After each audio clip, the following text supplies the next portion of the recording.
Hey everybody, it's the chess dudes from Willow Lane Elementary. I'm Mr. Wyman, and this is... Hi, Mr. Vitale. Ready? What are we doing? Checkmate. Okay. So this is the object of the whole game of chess. And what does checkmate mean? Right now, Mr. Wyman's king is in the middle of the board. There's a lot of different spaces that his king could move to. He can move this way, he can move this way because there's no one taking the space. Over here, there's a lot of different places that he can move. Now, if there's ever a time his piece could be taken, then he is in check. So let me show you an example. I can move my rook up here. Right now, if it was my turn, I could use this rook to capture his king. So that means he's in check. His goal is now to either move his king away from my check, block, so that my rook cannot take his king. So if he had a pawn here, for example, thank you.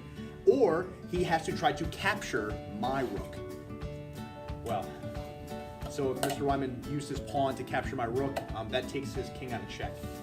Because my next move would be to take his king, he has to do something. He can't just move another piece. So right now his king is in check. It's in check, but it's not checkmated. It would be in checkmate if there was nowhere to go, or if I couldn't block and I couldn't capture. Right now, I can go here, I can go here, I can go here. I cannot go here. Why? Because that is one of the squares that's being attacked by this rook. This rook is attacking this square, and this square that my king is on. I couldn't go here. I could not go here because if I were, I would still be in the line of attack from the rook.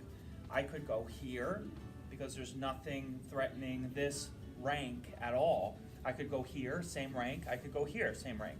The king can only move one space at a time in any direction, but only one space at a time. So I could just go here, and now I am no longer in checkmate. Or I mean check. Check. If he did not have a place that he can move his king without it being in jeopardy of being taken or captured, then he would be in checkmate. So do you want to show an example of how it's possible? Checkmate. Of checkmate. So yes. Let's move your king behind your pawns. Okay. All right. So right now it's my turn. Mr. Wyman currently has his king behind his line of pawns. He thinks he set up a nice defense. I can't break through his pawns. That's right. I have these pawns protecting my king, so no one can attack me front on. So now I'm thinking, okay, what piece could I use? Well, I have my rook here, and something unique about the rook is that I can move any number of spaces in a certain direction, either on a rank or a file. So right now, I'm going to move my rook all the way down. I'm looking at the same rank as Mr. Wyman's king. Well, I believe he's in check, and he might be a little more. What do you think are possible moves you can make? Well, I'm definitely in check because I'm being attacked by the rook.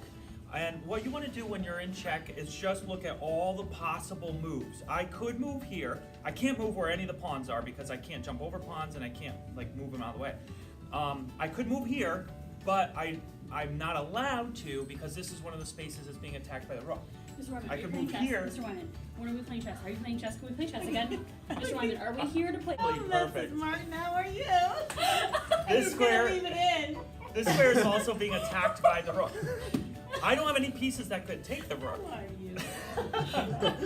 So yes, I'm in It's like- checkmate. And what you do when you're in checkmate that's very classy is you lay your king down and the game is over. And then you shake hands. Good game. Good game. Thank you.